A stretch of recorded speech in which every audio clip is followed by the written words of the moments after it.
Hey everybody, welcome back to Lightning Returns, and today we are going to finish up the desert. But first, we have a little bit of unfinished business in the Wildlands.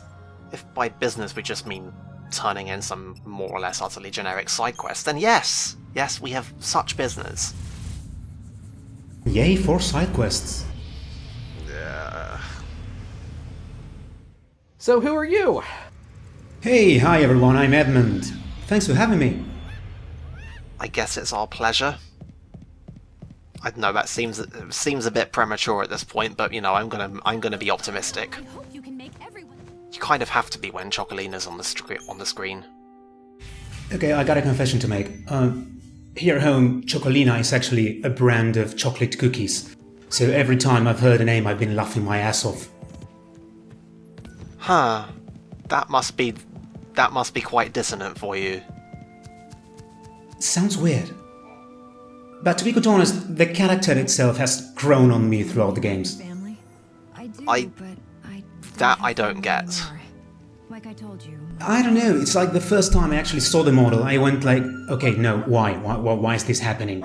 But I don't know, she got better. I think she actually convinced me she was not a shit character on Sassy's DLC from 13.2. Where have you been? You were dead. I can see how that DLC might have like thrown into chaos someone's opinion on Chocolina, but most people they find coming out that it's gone down overall. Yeah, I don't know, but even with the silly reveal, I actually liked her. Maybe it's just the right kind of dumb. It's like resonance. Like it's just noise, and then it hits the one perfect pitch of dumbness, and it just works for some people. Yeah, I just come back around to being not dumb. Speaking of things that are dumb and that are coming back around to being not dumb, can we discuss Lightning's current outfit? Yeah, what about it?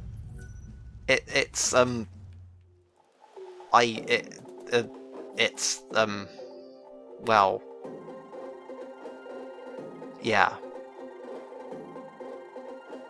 So, those vegetables aren't done growing, and this is me actively going and checking the video to figure out when it was that I planted them. Because I knew it was about this time, but... If you're, like, I assume that it just does a crappy model swap if you're, like, actually staring at it when it goes over the time. I don't know. I really don't. I can't imagine that they'd have put in an animation for the thing sprouting. It just doesn't seem... So this guy is just talking straight at our Chocobo's chest. From Sarala at Canopus Farms. Yeah, they could have made him look at Lightning at least. Wait, hang on. Hang on. She never I feel like grandfather. some things are starting to make sense now. Slip of the tongue. What I mean is, Sarala's she's the granddaughter of someone I know. Anyway, how's her father doing? Nah, I'm just imagining things. Well, her father. Say no more. If he's anything like I remember, he's gone wandering off, leaving her to tend to the fields again, all by herself. Oh, so this isn't even the first time he's done this. Sarala's the one who's been taking care of everything. Like I said, a literal and a figurative shithead. Just setting up family franchises. Now that's a question. If only I could taste both. I don't think that's much of a question. I mean, everyone knows that Gishal greens are the lower Bring one. you some of Sarala's greens. Is that it? Like, literally every Final Fantasy game does this at some point. How about in exchange, I let you Everything use I this know field? about green tiers, I know from Final Fantasy VII. Yeah, I'm trying to remember which ones were the top ones in 7. I believe there was Silkis greens were like the best ones that you could buy, and then there was another one that you'd have to steal from some goblins, or was that a nut? I can't remember. I don't know, I remember having one of the special chocobos that you had to go to an island in the middle of nowhere to buy the better ones. Oh, yeah. Gazal greens from Sarala's Yes, I was right. So yeah, Silkus greens from the shop. Now I can finally And find out whose greens are the better. things from the goblins were nuts. They weren't greens. So, unless I'm forgetting a whole thing, Silkris greens were the best ones. Boy, Which I think is also true in this game. Are they? I believe so? yeah, there's Well, no nice. question about They have some continuity at least. greens don't even compare to her If we can delightful get some things Scrumptious right. What Gazelle is greens. going on with Sorrel was the so chocobo small right when I now? last saw her, and now she's His all grown his up. right foot She is doesn't need on the coal. like the bit of fertilizer, Seem to know a so lot it's about constantly her father. freaking out about whether it's supposed to be on the top or the bottom. Maybe an uncle or something. It's a little more complicated than that. And it always freaks out on the same bit of animation. Knowing that she can take care of It herself. adds a certain majesty to the cutscene, honestly. Anyway, the field is yours. Like to that use was as quite please. sort of accidentally quite well framed there by the totally generic cutscene camera. Sometimes the system works. Right, let's get the fuck out of here. Seriously. You can burn 3 EP to teleport. It never quite sat well with me. Yeah, that sounds like unnecessary. I guess, you know, it's a resource one way or another. It either takes up your time or it takes up your EP. Yeah, I guess it makes sense. Yeah, and given that we're going to the desert, which probably has the most plentiful EP of anywhere in the world, it's like, yeah, that's dumb. Besides, when you get pro enough, you don't need to be using EP in battle all the time anyway. Because this is a game that you can actually get appreciably good at. Which never stops astounding me. I guess I always did like the pro menu navigation aspect of these games, but they've just finally went and turned it into an action game. Honesty was refreshing, really. Yeah, so there are 3 of these little shrines, quote-unquote, scattered throughout the desert, and this is where we need to go to get the 3 tablets that we need to start viewing some art. And you need 3 of these things to get in, well, you need 1 to get into each of the things. I saw in the ruins. Yeah. So basically this is just their way of making you, like, grind up these things. Well, what a surprise. Yeah. I think there's a hard limit on how many of them you can get, but you can get more than you need. Yeah, if there is, it's like 8 or 9 of them or something like that. Far more than you actually need at any point. Well, how about that? This Now is the going question to be is, a can you tablet carry them over? tablet. Doesn't seem like anything I'd call a tablet. Maybe they gave it a misleading name on purpose. It'd How probably is this be not a less tablet? distinct if they didn't know what they're after. Tricky little buggers. Didn't want to make it easy for What? us.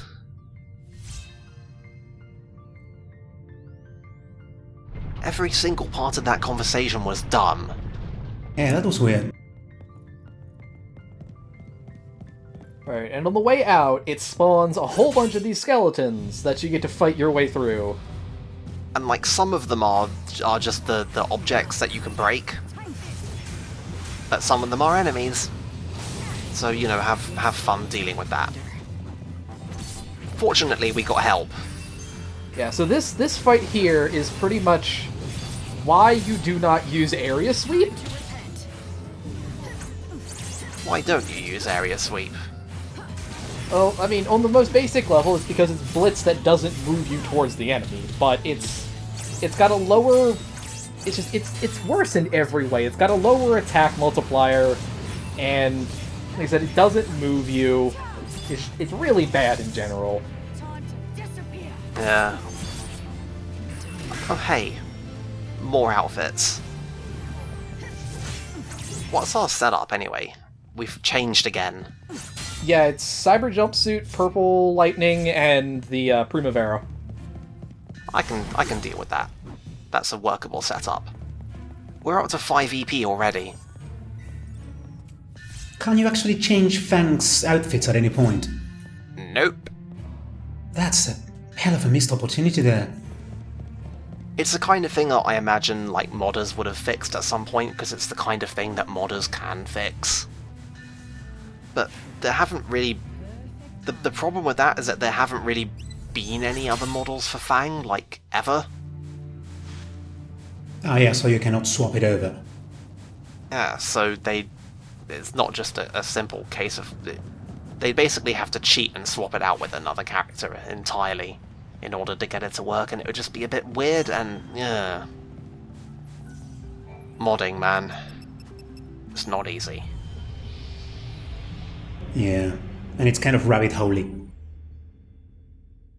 Pretty much the one reliable thing is that there's going to be like a jillion models for lightning at any given point, so modders have probably already gone crazy with outfit stuff.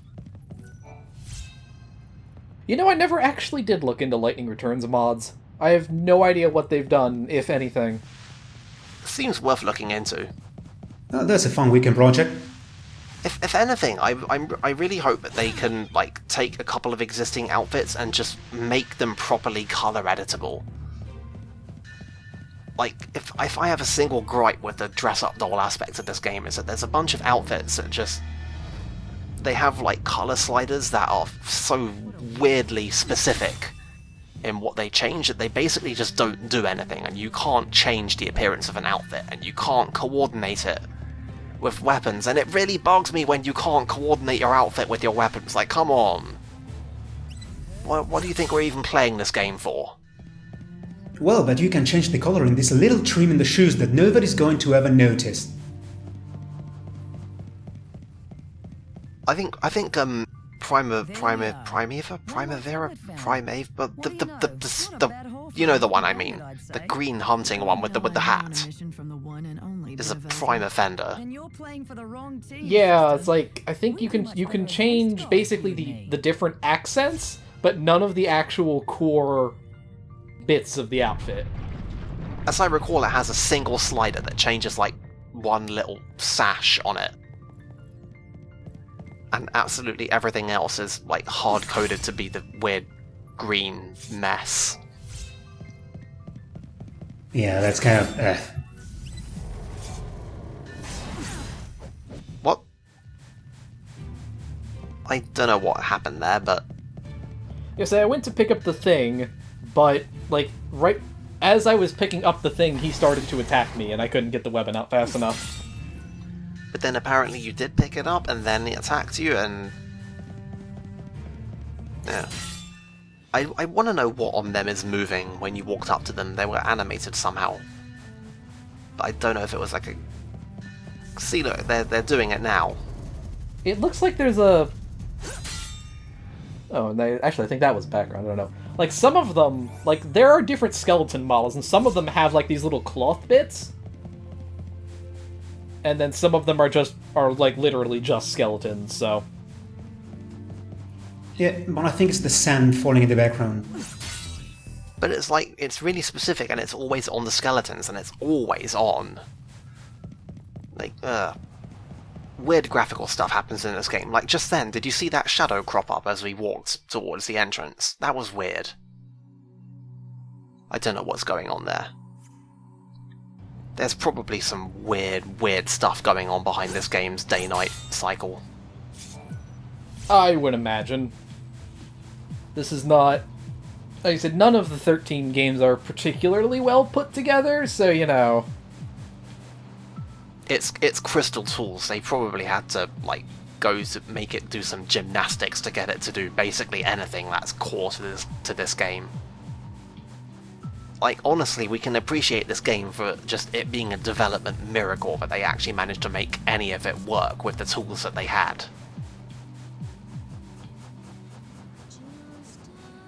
And honestly, I'm quite...